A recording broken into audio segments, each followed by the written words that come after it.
Within the pages of Genesis, a story of divine judgment and the tragic cost of attachment unfolds.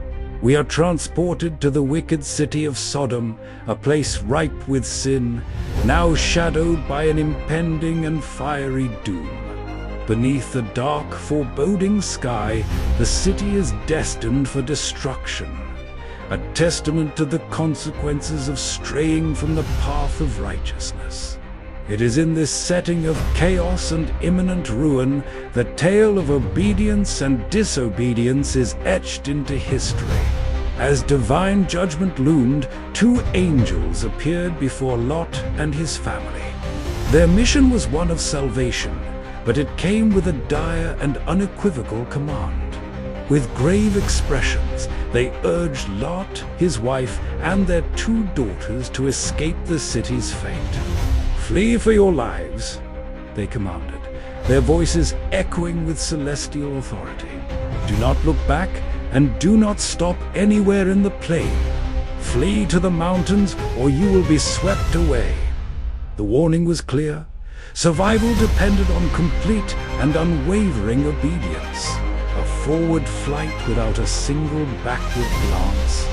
Driven by fear and the urgency of the angel's words, Lot and his family began their desperate exodus.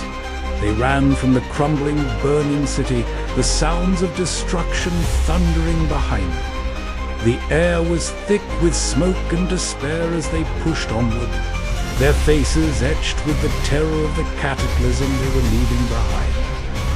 The path to safety was a race against time and a test of their resolve. A frantic escape from the divine wrath that was consuming Sodom and its neighboring city, Gomorrah.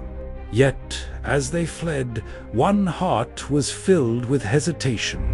Lot's wife, her steps slowing, found herself torn between the promise of a new life and the allure of the old one she was leaving behind.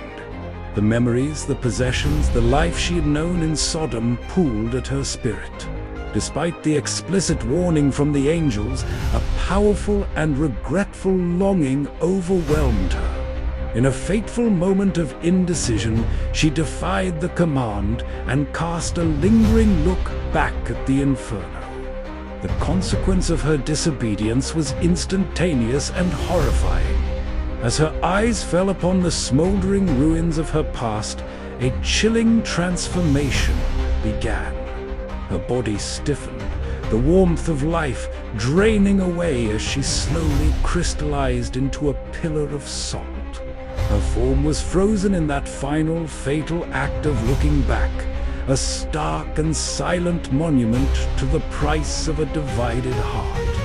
Her regret had sealed her fate, turning her into an eternal symbol of attachment to a world condemned.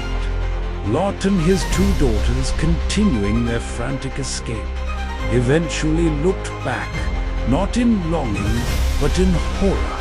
Where their wife and mother had just been, there now stood a solitary, lifeless pillar of salt against the desolate landscape.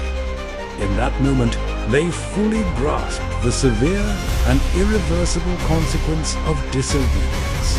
The story of Lot's wife serves as a timeless and somber reminder that when called to move forward by divine will, looking back can lead to utter ruin, a lesson forever preserved in salt and stone.